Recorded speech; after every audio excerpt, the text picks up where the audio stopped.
Le président de la plateforme pour l'engagement citoyen de Côte d'Ivoire, PECSI, M. Ebrey Yaoremi, a entamé une série de rencontres avec les différents acteurs de la scène politique ivoirienne. Ce mercredi 13 octobre 2021, il a conduit une forte délégation au siège des leaders pour échanger avec le président Roch Omer Crédy. Les échanges ont porté sur 3 points clés: la réconciliation nationale, une éventuelle modification de la Constitution pour la limitation d'âge à la présidentielle à 75 ans, les mesures sanitaires contre la Covid-19. Nous avons entamé depuis la semaine passée des rencontres avec les différents acteurs de la scène politique. Nous étions le jeudi 07 octobre 2021 avec Madame la présidente de l'URD, Madame Danielle Boni-Claveri. Aujourd'hui, nous sommes au siège de leaders afin que nous puissions échanger sur 3 points clés, comme il a si bien dit.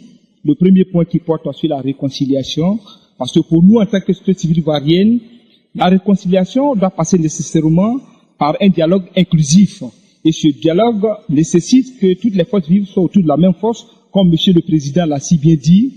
Et le deuxième point qui porte sur une éventuelle modification de nos constitutions, nous, en tant qu'organisation de la société civile ivoirienne, nous disons que cela n'est pas possible.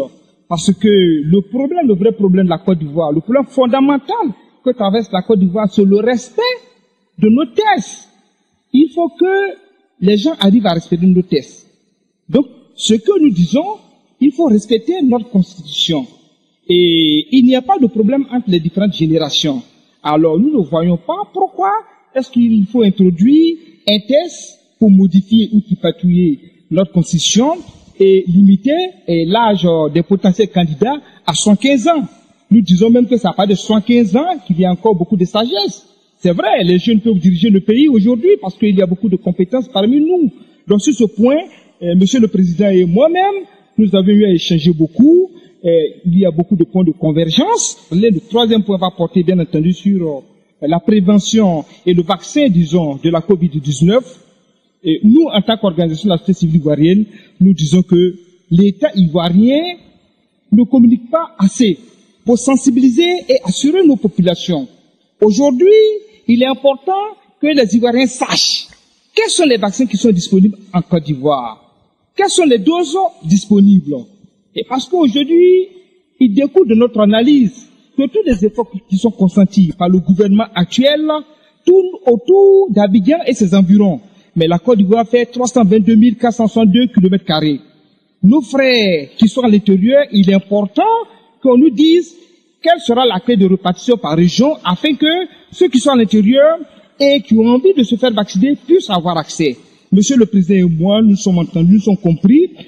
Alors, je pense que dans les jours à venir, nous allons nous retrouver parce que nous continuons nos rencontres avec les forces vives afin que nous puissions décider ensemble et faire des propositions au gouvernement de Côte d'Ivoire. À cette organisation de la société civile qui est très active.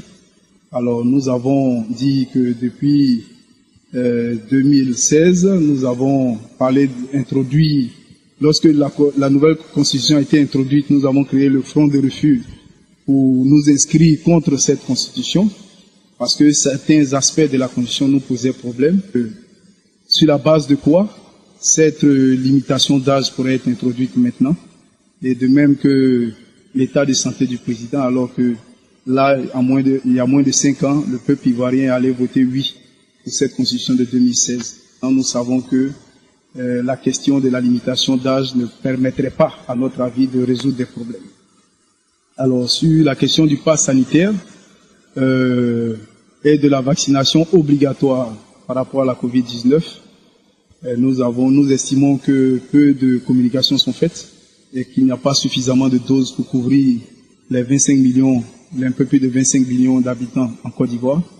Et donc, la rendre obligatoire aujourd'hui pourrait constituer un véritable problème pour certains de nos compatriotes. Et pour la question de la réconciliation, nous estimons que depuis 2001, un forum de la réconciliation a été organisé. Et cette question n'a pas empêché les différentes crises. Il s'agit pour nous d'identifier tout ce qui est conflictuel, de les résoudre, de donner un contenu à la réconciliation. La question foncière, la question du respect des textes de la loi fondamentale, la question de non-tripatouillage des textes et de changer les textes au gré du vent ou à la mesure de la personne. Et nous disons que c'est là les questions essentielles qu'il faut résoudre. Il convient de souligner que la PECSI comprend 35 associations, mouvements et ONG de la société civile ivoirienne.